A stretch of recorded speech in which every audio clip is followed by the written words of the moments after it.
आपल्या शहरातील घडामोडी जाणून घेण्यासाठी पब्लिक मीडिया चॅनलला सबस्क्राईब करा, लाईक करा आणि जास्तीत जास्त शेअर करा। कोरोना काळामध्ये उपचार घेणाऱ्या अनेक रुग्णांना व्हेंटिलेटर, ऑक्सिजन हे वेळेवर उपलब्ध नसल्यानं अनेकांना आपल्या जवळच्या व्यक्तींना गमवावं लागलं। मात्र आता हेच कोट्यवधी रुपयांचं साहित्य बदलापुरात बघा कसं धूळ खात पडलंय।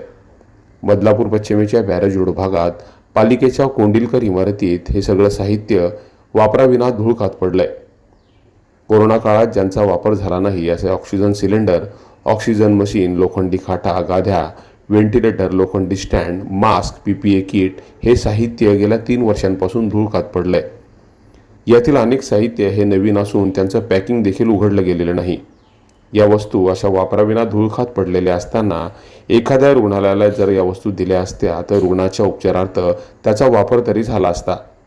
मात्र गेल्या 3 वर्षापासून बदलापूर पालिकेने या वस्तू भंगार होण्यासाठी ठेवल्यानं बदलापूरकरांची याबाबत तीव्र नाराजी आहे। पालिका प्रशासनानं जिल्हाधिकाऱ्यांना या वस्तूंसंदर्भात पत्र देऊन या वस्तूंचं काय करायचं असा प्रश्न विचारला।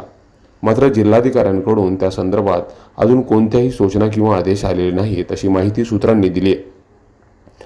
सध्या या वस्तूंचा काहीही उपयोग नाही असं प्रशासनाला जरी वाटत असलं तरी ज्या सरकारी रुग्णालयात अजून हे साहित्य उपलब्ध नाही आणि ज्याच्यामुळे अनेकांना जीव गमवावा लागणार असेल त्या रुग्णांसाठी हे साहित्य वरदान ठरू शकतं। त्यामुळे लवकरात लवकर प्रशासनानं अडगळीत पडलेलं हे साहित्य एखाद्या रुग्णालयाला मोफत स्वरूपात द्यावं। Public media, Badlapur.